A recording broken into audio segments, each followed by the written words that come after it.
Bonjour à tous, nous sommes le 12 juillet, il est 17h30, vous voyez que nous sommes plus que trois pour deux raisons. La première, c'est que Pavel est parti, voilà, il est parti en mission à l'étranger et il est parti, il a une longue mission, donc il ne reviendra pas avant fin août à Moscou. Je ne sais pas si Pavel nous écoute, mais s'il nous écoute, on pense bien à lui. Nicolas,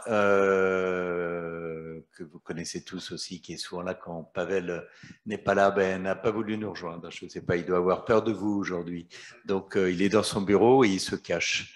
Donc, du coup, j'ai avec moi Igor et Arnaud, ou Arnaud et Igor, qui sont les frères jumeaux. Et aujourd'hui, on est heureux d'avoir retrouvé le vice-président Chenesso, le vice-président Chenesso qui est revenu de ses vacances. Bonjour, monsieur le vice-président, vous nous raconterez vos vacances, bien évidemment, après voilà tout cela. Donc, juste, pour que vous n'oubliez pas, notre avant-dernier Zoom avant les vacances, on fera un dernier Zoom vendredi prochain, on va avoir un invité surprise, on reprendra après qu'au mois de septembre. Mais Arnaud, que s'est-il passé ce week-end qui mérite ton attention? Ce week-end. Et merci Président, bonjour à tous. Une actualité assez peu fournie dans le domaine économique. Un entretien accordé par le ministre des Finances Anton Silvanov au quotidien Viedomosti, entretien dans lequel il déclare être favorable à la mise en place de schémas de troc à la place de certaines transactions en devises de pays amicaux, ainsi qu'au paiement en roubles pour le GNL. La logique derrière tout ça, évidemment, c'est d'avoir le moins de devises, d'euros et de dollars en tout cas, en Russie. Une enquête conduite par une agence de communication, Cross, qui a mis en place un indice national des préoccupations ou des inquiétudes. Et cette étude met en évidence que les Russes craignent davantage la hausse des prix, voire les pénuries, qu'une escalade du conflit en Ukraine. Autre élément, autre chiffre, pour la première fois depuis 2019 a été enregistrée une baisse des prix réels des logements neufs à Moscou. Quelques mots de politique. Vendredi doit se tenir une session extraordinaire de la Douma d'État. Alors ça suscite un certain nombre de rumeurs, de spéculations. Il semble que ce ne soit pas lié à la situation en Ukraine, mais on verra. Par ailleurs, Sergueï Mironov et le parti Russie Juste pour la Vie ont annoncé avoir l'intention de déposer un projet de loi à la Douma d'État sur le retour de l'âge de la retraite à 60 ans pour les hommes et 55 ans pour les femmes. C'est un sujet, on s'en souvient, très sensible et qui reste encore sensible dans la société russe. Et enfin, et ça permet de faire la transition avec les questions de politique étrangère, la signature hier par le président Poutine d'un décret qui a fait beaucoup de bruit dans la presse internationale, en Ukraine, en Russie aussi, un décret qui autorise l'octroi à tous les citoyens ukrainiens de la citoyenneté russe selon une procédure simplifiée. Jusqu'à présent, cela concernait les habitants des républiques, entre guillemets, de Lugansk et de Donetsk. Il y avait eu ensuite un texte pour les personnes des régions de Zaporojie et de Kherson. Donc là, ça concerne tous les autres Ukrainiens potentiellement. Il est possible que, en réalité, l'objectif soit la région de Kharkov, qui est partiellement contrôlée par la Russie. C'est assez peu connu. En tout cas, c'est partie de ces fronts qui sont dont on parle moins. On observe ces derniers jours que les Russes mettent en avant un responsable intérimaire de ces territoires, et donc il est possible que la Russie ait décidé d'accélérer les choses au-delà du Donbass, au-delà de Kherson et Zaporojie, précisément dans cette région de Kharkov. Merci Arnaud. Igor, sur un plan diplomatique, Je crois que tu as plus d'informations, me semble-t-il, que Arnaud. À peine plus, Président, à peine plus. Bonjour à tous. Alors, je dois commencer par un entretien téléphonique qui a eu lieu hier entre les présidents russes et turcs, qui ont abordé toute une série de sujets. Tout d'abord, la relation bilatérale. Ils se sont félicités de l'essor des échanges commerciaux russo-turcs. Ils ont évoqué la question du paiement en monnaie nationale, dans une logique d'échapper à des potentielles sanctions. Ils ont évidemment évoqué la question ensuite de l'Ukraine. La Turquie a notamment insisté sur le fait qu'il fallait à tout prix établir ce corridor vert pour sortir les céréales d'Ukraine. Ils ont également parlé de la Syrie et du format d'Astana, c'est-à-dire le format Iran, Russie, Turquie. À ce propos, le président russe se rendra en Iran le 19 juillet. Dans le cadre, évidemment, du format d'Astana que j'évoquais auparavant, donc une rencontre trilatérale entre les trois chefs d'État russes, iraniens et turcs. À l'occasion de ce déplacement, il est prévu qu'il y ait une rencontre en bilatéral en marge avec M. Erdogan, donc entre Erdogan et Vladimir Poutine. Cela dit, d'ici là, il est déjà prévu que demain se tienne une rencontre à Istanbul entre des représentants de l'ONU, de la Russie, de la Turquie et de l'Ukraine pour tenter d'avancer sur cette question des céréales. Alors, ce qui est intéressant, c'est que ce déplacement de Vladimir Poutine la semaine prochaine, donc dans une semaine tout rond, en Iran, va intervenir quelques jours après la tournée de Joe Biden au Moyen-Orient, puisque le président américain va se rendre entre le 13 et le 16 juillet en Arabie Saoudite, en Israël et sur les territoires palestiniens. Et donc, 3 jours après la fin de cette tournée, c'est au tour du président russe d'aller en Iran pour rencontrer ses homologues iraniens et turcs. Donc, à suivre. Autre élément à souligner, les déclarations de M. Zelensky, qui a exhorté la Rada, le Parlement ukrainien, à soutenir le projet de loi sur l'octroi de droits spéciaux aux citoyens polonais en Ukraine. Ce projet porte notamment sur la possibilité pour les Polonais de séjourner légalement en Ukraine jusqu'à 18 mois. Donc on imagine que c'est au franchissement de la frontière, d'aller au-delà des 90 jours, j'allais dire standard, et de pouvoir rester donc jusqu'à 1 an et demi en Ukraine sans avoir à ressortir, d'y bénéficier d'une couverture médicale universelle, d'y bénéficier d'un accès à l'emploi facilité et également de pouvoir suivre des formations en vue de s'insérer professionnellement en Ukraine. Troisième élément que j'ai relevé dans l'actualité, c'est évidemment la question de Kaliningrad, puisque depuis le 11 juillet, la Lituanie met en œuvre, applique les nouvelles sanctions sur le transit par voie terrestre donc vers Kaliningrad, avec donc l'interdiction, le blocage d'un certain nombre de marchandises, dont le ciment, le béton, l'alcool, tout ce qui est également des produits chimiques dérivés à base d'alcool, toute une série donc, de nouvelles marchandises qui ne peuvent plus rentrer par la Lituanie dans Kaliningrad. Les présidents russes et biélorusses sont entretenus également hier par téléphone et ont évoqué les mesures qu'ils pourraient adopter conjointement afin de faire face à ces nouvelles restrictions mises en place par les autorités lituaniennes. Pour l'instant, rien du côté de l'Union européenne, en tout cas que je n'ai relevé à cette heure-ci. Souvenez-vous que la semaine dernière, on parlait apparemment d'un compromis qui aurait permis de trouver une sorte d'une exclusion en fait autour de Kaliningrad, mais manifestement, ce n'est plus à l'ordre du jour. Du côté de l'Union européenne, j'ai relevé les déclarations de M. Borrell ce week-end. Vous savez que les pays du G20 se retrouvaient au niveau des chefs de la diplomatie à Bali, en Indonésie. M. Borrell, en tant que chef de la diplomatie européenne, a évidemment fait le déplacement. M. Borrell donc, a déploré que l'Union européenne est en train de perdre la guerre du narratif. Je cite M. Borrell. L'UE perd la guerre du narratif au sujet de l'Ukraine. Il déplore le fait qu'il n'y ait aucun consensus au sein du G20, au-delà du noyau des pays du G7 et des alliés des États-Unis, pour qualifier la Russie, je cite, d'agresseur, selon le haut représentant donc, de l'Union européenne pour les affaires étrangères. Seule une unité de façade a permis de condamner, entre guillemets, l'opération de la Russie en Ukraine, fermez les guillemets, mais cette unité, selon M. Borrell, s'est brisée lorsqu'il a fallu discuter de mesures concrètes à prendre pour répondre à cette crise. Enfin, toujours au niveau de l'Union européenne, le Conseil européen a validé une enveloppe d'1 milliard d'aides macro-financières pour l'Ukraine.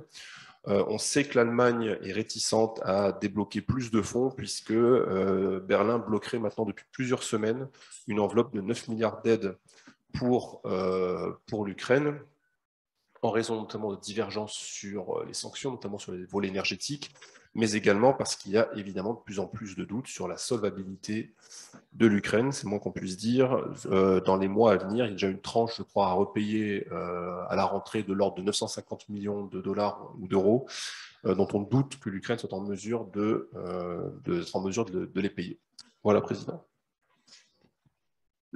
Pourquoi M. Borrell est-il surpris du manque d'unité internationale? J'ai l'impression qu'il découvre tout d'un coup que effectivement, il y a différents pays dans le monde et tous n'ont pas la même vue et la même opinion sur ce qui se passe en Ukraine. Moi, je pense que c'était une tribune pour le dire, hein, pour le constater, et puis pour le formuler, le dire, ce que tout le monde constate de plus en plus, à savoir qu'on plafonne finalement en termes d'unité, enfin que l'Occident, j'allais dire, plafonne en quelque sorte dans son unité, d'une part, et d'autre part dans les mesures qu'il peut entreprendre pour répondre à la crise en Ukraine, et notamment les sanctions.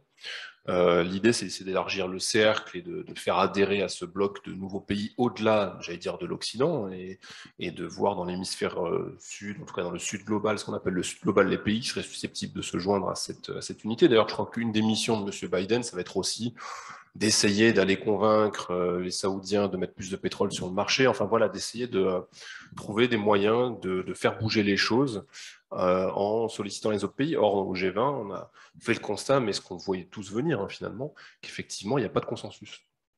Au-delà de l'hémisphère occidental, disons, et du noyau dur des pays du G7, il n'y a pas de consensus. C'est vraiment une guerre occidentale contre la Russie, mais ce n'est pas une guerre enfin, Madame von der Leyen aimait à dire le monde entier contre la Russie, mais non, c'est faux. C'est l'Occident, mené par nos amis américains.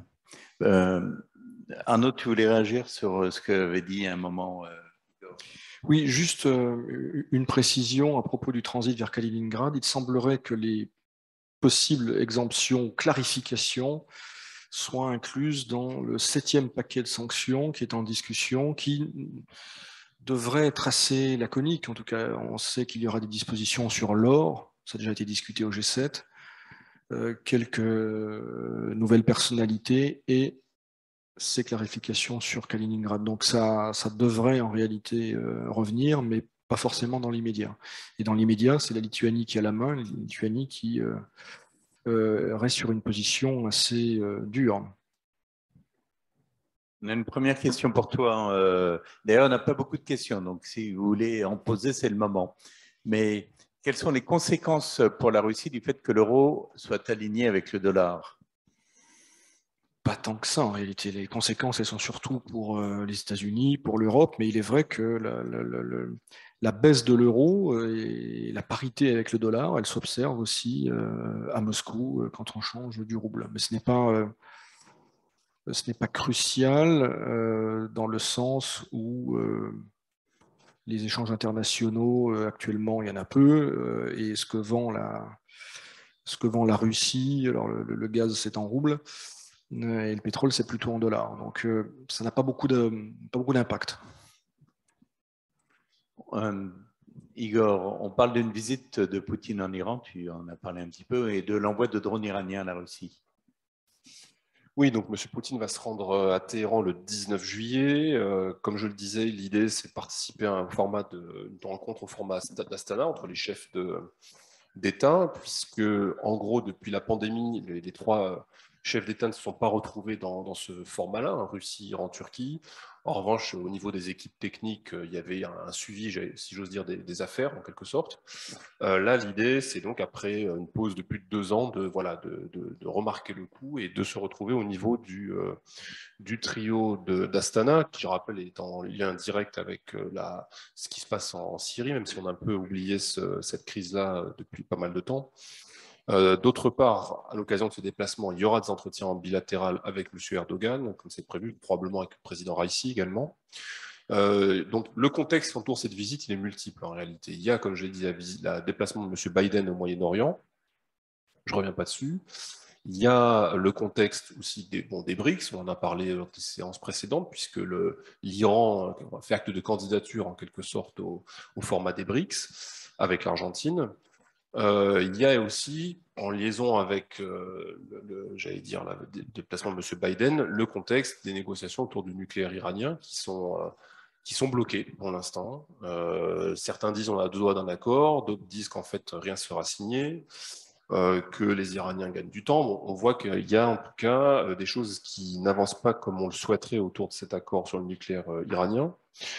Quant aux drones, effectivement, c'est une information qui a été donnée par la Maison-Blanche. Les Américains, en tout cas la Maison-Blanche, estiment que l'Iran devrait ou pourrait livrer des drones à la Russie pour l'aider dans son opération spéciale. Alors, effectivement, les Iraniens, qui sont, je le rappelle, sous sanction depuis 40 ans, ont néanmoins développé une industrie capable de produire des drones, et plusieurs de drones. Je ne vais pas rentrer dans le détail, mais en gros, ils font des drones d'observation, des drones d'attaque et également des drones kamikazes.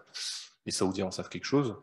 Par conséquent, la question, c'est est-ce qu'ils vont vraiment livrer ou pas ces drones? Si oui, dans quelle quantité?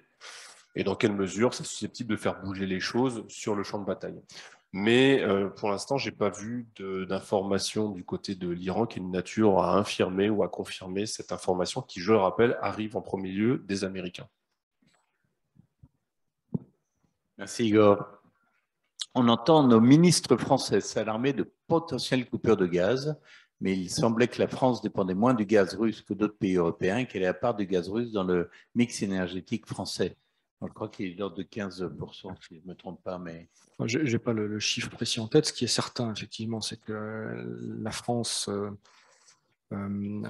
distribue ses achats de façon assez diversifiée. Elle achète du gaz en Norvège, en Algérie, du gaz par tube, et puis beaucoup de GNL aussi, y compris d'ailleurs aux États-Unis.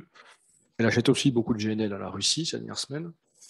Mais les risques de coupure, en réalité, d'après ce que je crois savoir, c'est plutôt, en tout cas, si les volumes livrés à l'Union européenne restent à leur niveau actuel, c'est-à-dire si la restitution des turbines à Gazprom pour le Nord Stream 1 n'aboutissent pas à une reprise des livraisons à leur cadence normale, et bien dans ce cas-là, certains pays, notamment l'Allemagne, auront de gros problèmes à partir du mois de janvier. Et à ce moment-là, le cas échéant, la France ferait jouer la solidarité et serait sans doute amenée à livrer du gaz à l'Allemagne. Mais à ma connaissance, la France ne devrait pas avoir de problème pour aborder l'hiver. La France a pris des dispositions et est moins exposée. Alors, on a un témoignage d'une personne qui nous dit que son correspondant à Vilnius, le correspondant de son transporteur français, refuse de livrer des marchandises textiles qui sont non soumises à sanctions aux transitaires, également à Vilnius, car le client final est en Russie. Alors, il dit, ceci mis en parallèle avec les blocages vers Kaliningrad, pensez-vous que la Lituanie recherche une escalade et si oui, dans quel intérêt?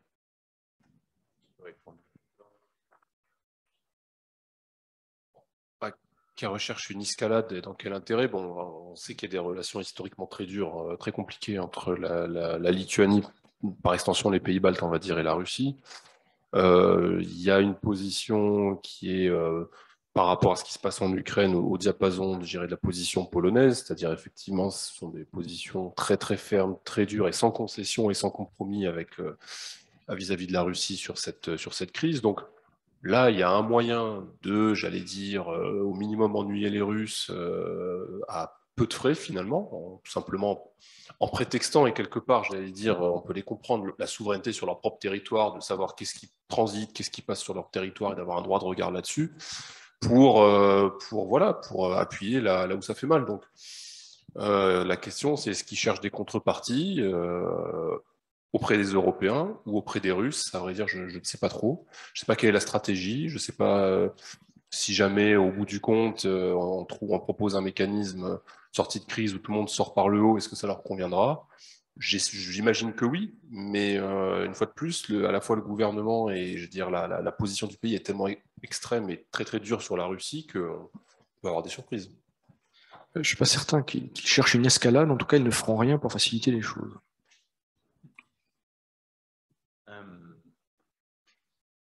Une question, je n'en sais rien, mais quid des écoles d'ingénieurs et des candidats au poste de patron de centres industriels de compétences pour le remplacement des produits étrangers dans les industries clés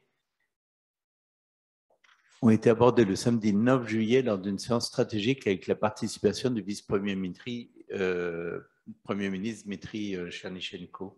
Vous avez entendu parler de cette réunion? Non, mais on peut regarder. Écoutez, je suis désolé, mais on ne peut pas vous répondre à cette question. Avec l'annonce des pénuries de gaz à venir, c'est panique à bord, nous dit un auditeur en Europe, et plus personne ne se préoccupe de l'urgence climatique. Qu'en pense-t-on du côté russe? Bien, côté russe, d'abord, il faut rappeler qu'on a toujours été un peu sceptique, même si on n'a pas toujours assumé ce scepticisme, même si on avait joué le jeu lors de la conférence de Paris. Mais enfin, il y avait toujours un discours un peu oui, empreint de certains doutes sur, d'une part, la nécessité, mais surtout la sincérité de la démarche européenne, est-ce qu'il n'y a pas un agenda caché, etc., etc. Donc, les Russes voient dans ce qui se passe la confirmation d'une espèce d'hypocrisie occidentale, finalement. C'est-à-dire que bon, quand il y a des événements sérieux, on remet les centrales à charbon. Donc c'est ça un petit peu, me semble-t-il, la réaction première aux évolutions en cours et au fait que l'urgence climatique semble un peu moins urgente, en tout cas un peu moins élevée dans l'agenda occidental. On a bientôt plus de questions, hein. Mais quelqu'un nous dit, je n'ai pas écouté les 5 premières minutes, peut-être en avez-vous déjà parlé, mais oui, on en a déjà parlé, mais je vais quand même répéter la question. C'est quels devaient être les textes votés par l'Assemblée extraordinaire du Parlement russe le 15 juillet? On ne sait pas. Ça doit être important puisque ça justifie la convocation de cette session et donc le rappel des députés qui viennent juste de rentrer en circonscription et de partir en vacances. D'après ce qui a fuité, ça ne concernerait pas l'Ukraine, en tout cas directement. Possible qu'il y ait des nominations. On évoque plutôt un programme gouvernemental d'aide, de soutien aux entreprises, etc. Donc, à voir. Évidemment, quand on parle de session extraordinaire dans la foulée d'une session normale, on s'attend à quelque chose d'important. Mais je rappelle que les précédentes spéculations du même type avant le 9 mai sur une hypothétique mobilisation générale ne se sont pas confirmées. Donc, en tout cas, la tendance ces dernières heures, c'est plutôt au sein du pouvoir, de la presse, de dire bon, c'est une session extraordinaire, mais il ne faut pas s'attendre à quelque chose de révolutionnaire. Je sais pas, peut-être que c'est Greta Thunberg qui va venir faire une conférence à la Douma pour leur expliquer l'agenda vert maintenant.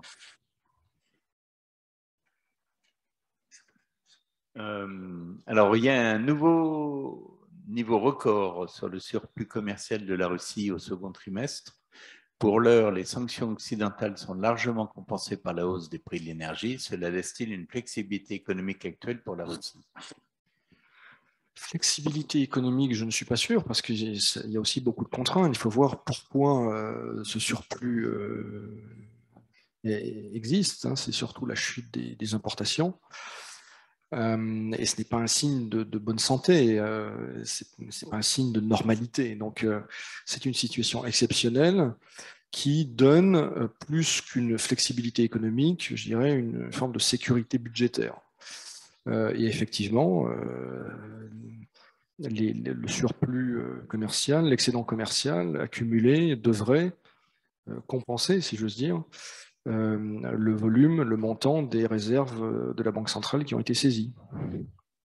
Alors, à cet égard, je vous invite à aller sur le site de l'Observatoire, puisque j'ai préparé un blog plus tard qui est publié aujourd'hui, sur l'état du commerce entre la Russie et l'Afrique du Nord et le Moyen-Orient, la région Afrique du Nord-Moyen-Orient.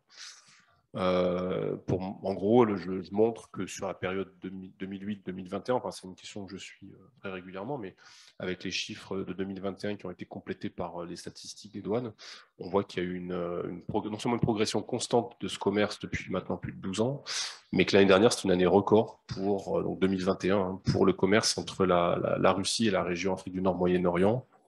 Avec comment dirais-je, aujourd'hui une part dans le commerce extérieur russe qui, dans l'absolu, peut paraître assez modeste, puisque c'est un peu moins de 8%, mais qui a plus que doublé depuis ces dernières années. Et surtout, on voit l'émergence de nouveaux piliers dans ce commerce, traditionnellement, donc Algérie, Égypte, et bon, la Turquie qui reste, hein, le gros morceau en quelque sorte, mais de nouveaux piliers comme les Émirats arabes unis et l'Arabie saoudite, et aussi des surprises du côté de l'Iran, du commerce avec l'Iran, ce qui nous ramène à ce qu'on disait tout à l'heure sur la question du Golfe et la visite notamment de Poutine attendue en Iran. Et là, on a effectivement des sursauts et des rebonds qui ne sont pas anodins.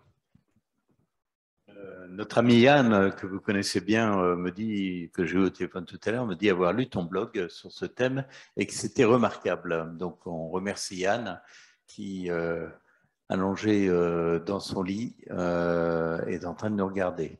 On nous demande si l'ambassade de France organise un événement pour les Français le 14 juillet. Alors, il y a un événement, mais en petit comité. Donc, je ne sais pas qui ils invitent et qui ils n'invitent pas. Donc, là, il faut voir avec l'ambassade. Mais ils font pas un grand événement comme il y avait eu lieu, non pas l'an dernier, parce qu'à cause du Covid, il n'y en avait pas eu, mais les années précédentes. On nous demande si on peut pas avoir un lien sur le canal Telegram du blog Afrique et Moyen-Orient de Igor. Mais oui, c'est sur le site de l'Observatoire. C'est sur le site de l'Observatoire. Et sur le compte Twitter de l'Observatoire. Et sur le compte Twitter de l'Observatoire, donc vous pouvez trouver tout ça sur. Allez sur le site de l'Observatoire qui est ops.ru, c'est quoi? Obsfr.ru. Dans la même veine que le 14 juillet, on nous demande s'il va y avoir un gala CCF en septembre, pas en septembre. On en fera un le moment venu, mais pour l'instant, malheureusement, le moment n'est pas encore venu. Voilà, on vient de vous donner le site de l'Obs sur le site, donc sur le chat, vous pouvez le trouver. On nous demande aussi, pardon, après Marriott, d'autres groupes touristiques sur le départ. C'est que le Hyatt s'en va, théoriquement.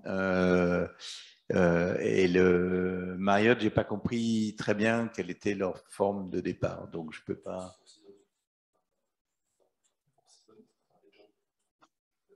Ah, donc, ça ne sera plus Four Seasons, mais le Legend of Moscow. Et Ritz-Carlton sera que Carlton. Bon, d'accord. Donc, voilà.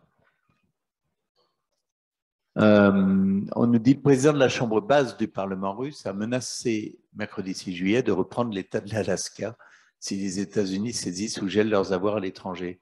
Cela fait plusieurs années que le sujet d'une Alaska russe est abordé dans les médias. Ce territoire faisait autrefois partie de l'Empire russe, qui a été vendu à l'Amérique pour le prix d'un 3 pièces à Paris. Qu'en pensent nos experts?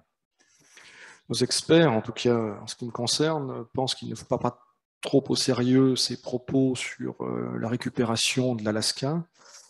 Les Russes savent très bien à qui appartient l'Alaska depuis 150 ans, et ce que voudrait dire une tentative de récupération, entre guillemets. Par contre, la question du gel des avoirs russes à l'étranger et de l'éventuelle étape suivante que serait le versement de ces actifs à un projet de reconstruction de l'Ukraine, ça, c'est quelque chose qu'il faut prendre au sérieux. Tant plus que la Commission dit plancher sur le sujet, il serait bien douteux que les Russes se laissent faire et qu'il n'y ait pas de rétorsion très sérieuse. Oui, il y a même en fait, ils sont allés au-delà de l'Alaska, puisqu'on peut même voir des ruines de forts russes en Californie, puisqu'ils étaient descendus sur les côtes du Pacifique jusqu'au niveau de ce qui est aujourd'hui l'actuelle Californie. Donc, on peut remonter très loin, et c'est vrai qu'à la télé russe, occasionnellement, il y a des reportages pour expliquer que finalement, ce traité n'était pas juste, que les Russes se sont fait rouler dans la farine par les Américains, que Mais ça, c'est pour le grand public. En réalité, je pense que tout le monde sait très bien à quoi s'en tenir vis-à-vis de cette histoire et que le vrai fond de la question, comme l'a dit Arnaud, c'est cette question du sort des avoirs russes. On peut se poser la même question pour la vente de la Louisiane aux États-Unis, mais la Louisiane a été très bien vendue parce qu'elle a été vendue par un Corse, donc ça s'est bien passé. On me précise que le Marriott Grand Verskaya est toujours opérationnel. J'ai pu réserver pour septembre directement sur le site de l'hôtel. En fait, ça n'a rien changé pour les hôtels, hein. Les marques peuvent partir, mais les hôtels seront toujours gérés. Voilà.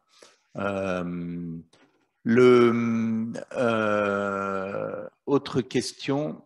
Excusez-moi, alors sur les VKS, on nous demande le salaire minimum des VKS. Vous savez, les VKS, c'est ce visa pour les employés hautement qualifiés. Le salaire minimum va-t-il changer en septembre? Ça, j'en sais rien. Je ne peux pas vous le dire.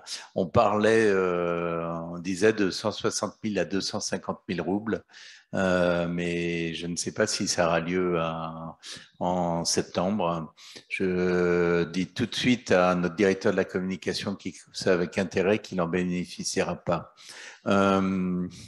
En théorie, avec AS s'arrête 30 jours après la fin du contrat. En pratique, le visa reste-t-il toujours valable jusqu'à la date d'expiration inscrite sur le visa? Alors, c'est une bonne question parce qu'en fait, non, la théorie, c'est que effectivement, le VKS s'arrête en même temps. Donc, votre visa, votre permis de travail et votre visa s'arrête 30 jours après la fin du contrat et votre employeur est obligé de prévenir les autorités russes de votre départ, de l'entreprise. Dans la réalité des choses, le visa a toujours perduré. Voilà. Mais c'est pas la loi. Mais je n'ai jamais vu de personne on est obligé de signaler le départ parce que ça, sinon, ça peut coûter très cher. Mais j'ai toujours vu les visas continuer à fonctionner après. On nous demande, la CCFR reçoit-elle toujours de nouvelles entreprises françaises pour portage de VKS? On a toujours des portages de VKS, mais pas que de sociétés françaises. Il y a toujours des portages parce qu'il y a toujours des besoins d'aller et venir de personnes de temps en temps. Donc oui, il y a des portages.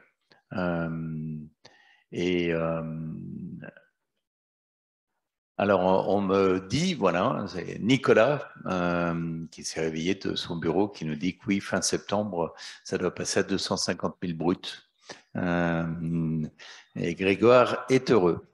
On nous précise aussi qu'il serait temps que la France récupère l'Austrasie et la Lotharingie. Oui, d'accord. La Nouvelle-France aussi, donc voilà, nos amis canadiens peuvent nous attendre. Quid des brevets français? Les Russes vont en faire des brevets de procédés, des combinaisons, mais sans nous payer. Mais ça, on ne sait toujours pas. Hein. C'est-à-dire qu'on n'a toujours aucune information sur ce sujet. Donc, ça nous est très difficile de vous répondre sur est-ce que les brevets passent-ils de la France en Russie, enfin en russe, comme ça, j'en suis pas sûr.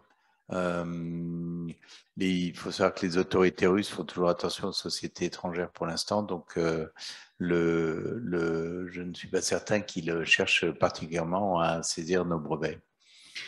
Et Gilles, on me demande de ce que tu parles de tes vacances. Alors, pas de blague écrite de Pavel. Non, là, je suis désolé. C'est que Pavel, en fait, est dans son taxi, là.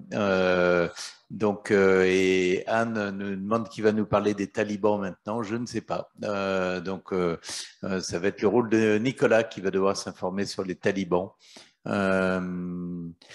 KFC va-t-il partir ou se faire acheter comme McDo?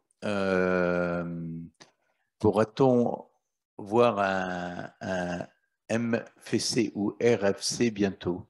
Non, le KFC, j'ai aucune idée. Il continue. C'est une franchise KFC, donc je ne pense pas qu'il y ait de problème. Donc,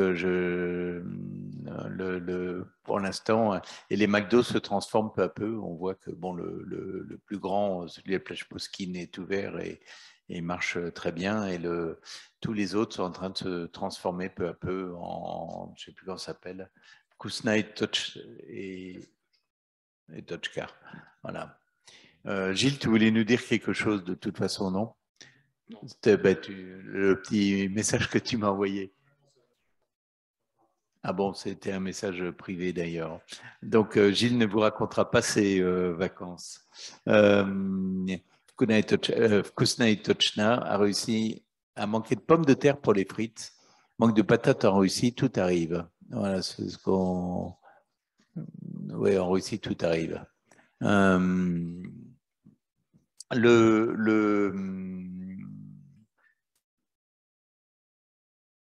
T'as rien à nous dire sur tes vacances, Gilles. D'accord. Donc, c'est la dernière fois qu'on te voit. Voilà. Vous ne verrez plus Igor, parce que Igor, malheureusement, est obligé de partir en mission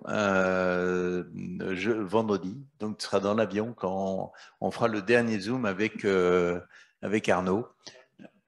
Voilà, donc vous ne verrez plus Igor pendant 1 mois et demi, sauf s'il y a quelque chose d'important, où là nous referons un Zoom tous ensemble. On nous dit, voilà, le Kuznait Tochka, qui donc a repris McDo en Russie, fait face à une pénurie croissance des frites à cause des sanctions occidentales contre Moscou, a rapporté vendredi le site d'information économique RBK. L'adresse du blog sur Afrique et Moyen-Orient, vous passez par le blog, par le site de l'Observatoire dont on vous a donné l'adresse précédemment. Notre ami Philippe nous dit manque de pommes de terre de qualité pour faire des frites, mais il y a d'autres qualités, mais ça c'est vrai. Voilà, on vient de vous remettre le site complet avec les analytiques, les études analytiques de Igor. Igor, tu veux bien dire au revoir à nos auditeurs, dire un dernier message, celui du briefing, et dire au revoir avant qu'on ait le plaisir de te retrouver en septembre. Oui, effectivement. Donc, bon, là, on vous a mis l'adresse de mon blog, mais on me dit qu'il sera aussi mis sur le Telegram si jamais vous voulez récupérer également à travers Telegram. Donc oui, je ne serai malheureusement pas là vendredi pour participer au briefing, mais vous aurez la chance de voir Emmanuel et Arnaud. Donc ce sera le dernier briefing, le 77, si mon compte est bon. À la même heure, 17h30 à Moscou, 16h30 à Paris, à travers le même lien que vous ne connaissez que trop bien.